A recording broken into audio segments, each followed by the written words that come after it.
Alright, so here's part 2 of Chapter 1. Chapter 1 again was an intro to sport and exercise psychology. In this video, we're going to be giving you a brief history of sport and exercise psych, as well as dabbling in the scientific method. So if we're going to talk about the history of sports psych, a lot of people are going to ask, well, is this a new field? Is it something with a really long or storied history? And that's all going to depend on how you define a new field or how you might define long history. So if we compare sports psych with something like physics, yes, sports psych is a relatively new field. But if you look within the history of sports psych, it spans over 100 years since its first real study or the work was being done, which really is a great deal of time. So what we're going to do is we're going to talk about or get to this second point here is, what time periods exist in history when sport and exercise psych was going on. Now the book goes over this a lot more in detail than we will in this lecture, but I believe there's roughly 6 different periods that the book covers, and really that's a great deal of history, and when there's a lot of growth going on in the field. We're also going to talk about who Coleman Griffith is. I'm not going to spoil that right now, but again, we'll get into that in just a second. But it's great to always have our feet planted in the past and understand where we've been as a field, but our eyes need to be directed towards the future, and we need to think about where is the field now and where is it going. So that's what this last point's getting at, and we'll talk about that a little bit. So here are the 6 periods that I just mentioned. So you can see really sports psych got its start in the late, or excuse me, early 1890s, and really the field has only grown since then. And we're going to talk about each one of these periods pretty briefly, and we'll kind of get started with the early years here, and that really focuses in on Norman Triplett. So what Norm Triplett did is he was observing cyclists, and he actually started to notice a trend where individual cyclists, when they were training, always seemed to perform slower than when they did with a group or when they had an opponent to cycle against. So this led him to actually do a study with children and have them. He created some kind of a game with a fishing reel. And he had a child do this game by themselves and see how much of the line they could reel in, and then brought in a child roughly the same age and had them kind of compete and see if it changed the amount of the fishing reel that they were able to reel in. And there were some very clear findings. There was an effect where basically kids try harder when someone else is present. Now, another topic that Norm Triplett was really interested in was this idea that maybe sport or physical activity develops character or moral development in the participants. Now, at this time, what's interesting about sports psych is no one specialized in the field. There were a few people that were beginning to do studies or interested in the psychology of sport, but really no one did this as their sole profession. Then we get into the Griffith era, and Coleman Griffith is really seen as the father of American sports psychology. He did a great deal of publishable work. He did some studies, so like what we have here, some things he's published, like the psychology of coaching and psychology of athletics. So what's interesting about Coleman Griffith, though, is he didn't only go the academic route and do research or publish books, but he actually translated that work into consulting and being a practitioner, so working with teams and individual athletes such as Notre Dame and the Chicago Cubs. But again, the field was really young still, and at this point he was kind of working in isolation and really going through an era of sports psych where it was probably more trial and error and learning from experiences, which is actually something we're going to talk about in a little bit.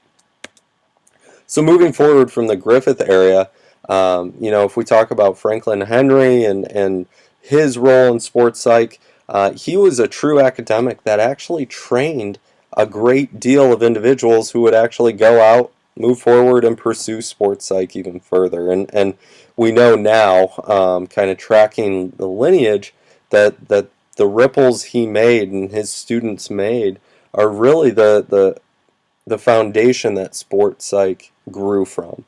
Now, there was also the establishment of an academic sports psychology. So what happened during this period is, in the beginning, motor learning, so kind of motor development, and sports psychology worked together. And as the fields grew, there was some diverging or just specialization, where we start to see sport and exercise psychology really start to be conceptualized a little bit tighter, and then motor learning and motor development as well did the same thing. Now academics in these areas still have a great deal of crosstalk and interact a lot, and our work influences one another. But as the fields progressed, there was a bit of a separation. Now, along with this academic sports psychology era or period, we start to see that consulting becomes more and more accepted. By this point, I believe, is when Olympic committees start really investing in the psychology of their athletes, and the links between individual psychology and well-being and higher performance. Now again, if we move to that fifth period, we start to see multidisciplinary science and practice of sports psychology, and what that's talking about is how sports psych is really at an intersection of a lot of different fields. Not only do sports psych practitioners and consultants, do they know kinesiology or motor learning and motor development, but they also are exposed to exercise physiology, biomechanics, a lot of different sciences within kinesiology, but then also they're required to have some brevity and know things about psychology of human development and maybe this sociology that sport takes place in. So really, sports psych is situated at a unique position where really there's a lot of different fields that can come together and produce some really interesting studies and work that people can use outside of just academia, but also the practical side. Now we also, this last period, period 6, is the contemporary sport and exercise psychology era, I guess you could say, and that's where we're at right now, where we have certification issues, where there are organizations trying to say that sports psych professionals should be certified to work with athletes. Now that is great. It has a lot of strength behind that. There's a lot of rationale for being certified, but we also have other areas like clinical psychologists who really are extremely well equipped to work with not only athletes but individuals with severe emotional disorders. So is that the appropriate way to go? So the certification issue hasn't been figured out, and it's something that the field is still struggling with, but it is growing in popularity. There's also questions about what's the best training. Is it to be completely hands-on, so working with teams and athletes, or is it just doing research? Or is there some training that we can get that's somewhere in the middle? And that talks to this balance between practice and research and how those come together. There's also been a movement towards positive psychology, so focusing on more positive outcomes, such as self-esteem, positive forms of motivation, social relationships, sport enjoyment. But then lastly, there's this globalization and access to professionals of sports psychology, really. As the field grows, there's more professionals for athletes and teams to seek out, which is really a good problem or a good point to be at, because we know that sport really does encompass the entire world. Now we're going to switch gears and talk a little bit about the scientific method. So the scientific method of sports psych is really a process, method of learning about the world through systematic, controlled, empirical, and critical filtering of knowledge acquired through experience. We're going to focus in on each one of these components, though. So, first one being systematic, which just speaks to standardizing the conditions. We want to, if we're going to talk about the scientific method, we're going to try and use the same procedure or step-by-step method wherever we go. Okay, so that way we can reproduce things or replicate maybe a study or something like that. The controlled aspect is speaking to trying to account for these variables that you just didn't foresee influencing your study.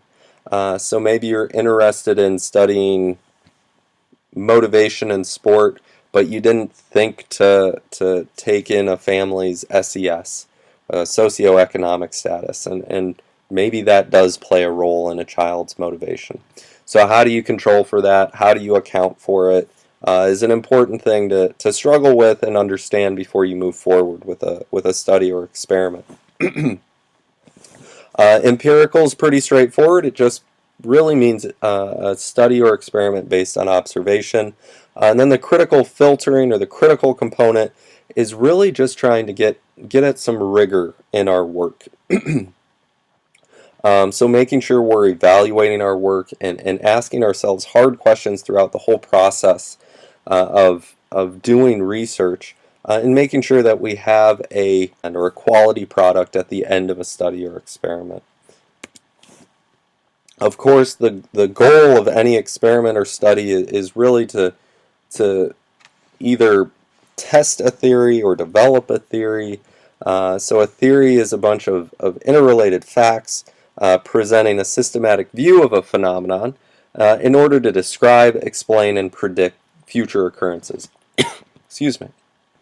So a great example here is social facilitation theory.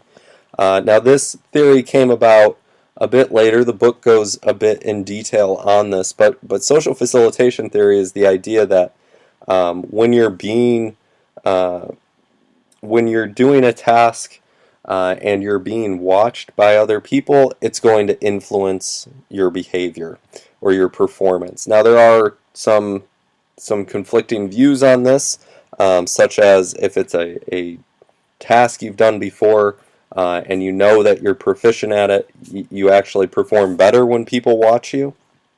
But if it's a new task, one you've never done before, and there's people watching you, a lot of times performance will actually go down. So this is a good example of theory because there have been a lot of systematic tests looking at it, but it allows us to kind of give some context or describe the setting, explain what's going on, but then also look to the future and say, well, if we give them a new task, maybe they're not going to do so well with this. So again, here are kind of the core components of a theory. So it's to describe, explain, predict, and control. But another thing we should talk about is the difference between a study and an experiment. So a study, the investigator, we're really looking to observe or assess something without changing the environment. Whereas with an experiment, we're really trying to manipulate variables while we observe them to see if a change in A results in a change in B, and try to see if those results, those changes, are directly related to one another. So an example of a study is one, I'm actually doing a study on siblings in sport. And what I'm doing is I'm simply asking kids to report what their relationship is like with their sibling in sport. Now I'm not changing their perceptions, I'm not changing anything, I'm not changing sport for them. I'm simply asking them to report how they feel about it. Another example of this could be if we asked a bunch of runners to complete a survey that assesses their goal setting, imagery, whatever it might be. Okay? But we don't change anything in the environment or any variables. And then what we do is we compare the 20 fastest to the 20 slowest in their survey responses. Okay? Now, an experiment is a lot different. We're actually controlling things and changing them. or manipulating things. So I was actually involved in a before-school program for kids who were at risk for ADHD. And what we did is we gave some kids, an experimental group, we gave them PE for half an hour before school started. And then we gave another group of kids an art class, so a lot like any normal elementary school art room, for half an hour at the exact same time. And what we did is we then tracked their behaviors throughout the day. So we did manipulate some things. We actually created different scenarios or environments for the kids to go through. Another example would be if the runners are divided into two equal groups, we have an experimental and a control group. One gets psychological training and the other one doesn't, so they learn how to do imagery, self-talk, some of these adaptive or useful skills, and we compare what outcomes come from our experimental condition.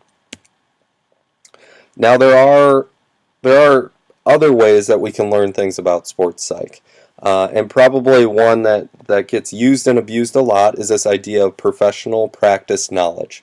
And that's basically what we learn through experience. And really it uses a lot of methods of knowing, is what we like to call it. So this is kind of a breakdown of our methods of knowing things. So we're all familiar with intuition. That's that gut feeling.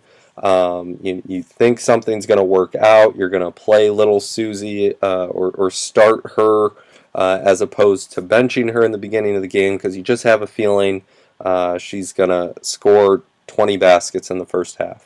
Then there's this introspection, and that's more internal evaluation of yourself. There's shared experiences, so kind of group public experiences. There's single case studies where we focus in on one individual and we study them. There's systematic observations, which we kind of talked about before, but it's just we're trying to take in a lot of information and systematically do these observations, so taking the same steps over and over. And then there's the scientific method, which is really, as we've gone over thus far, very involved. So here are some of the strengths and limitations of more of a scientifically driven knowledge and a professional practice, or this, as we just went over, kind of that practical knowledge.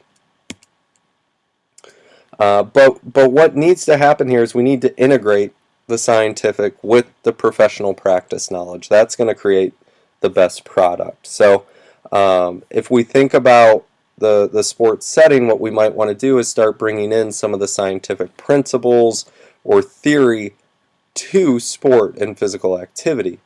And what we would do then is we kind of evaluate, are these scientific principles any good? Are they eliciting a response or causing a change that we were hoping for?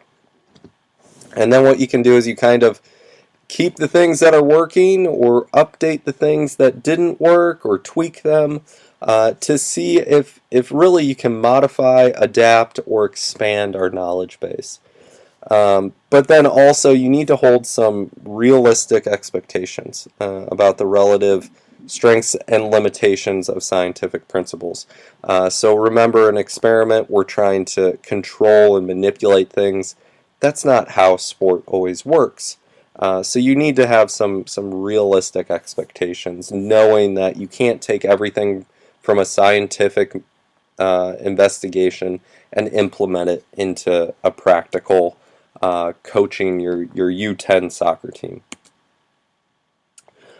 So another component to talk about here then is, well, if we have this scientific component, but we also have this practical component, how do we bring them together? Well, there's a lot of science, but there's really an art to sports psych. So the science is talking about the coaching, the teaching, the leadership, the empirical work, talking about those scientific principles, but there's also an art to all of this, where really this is where the intuition comes in and the introspection, where coaching can be an internal process or something that takes a great deal of finesse.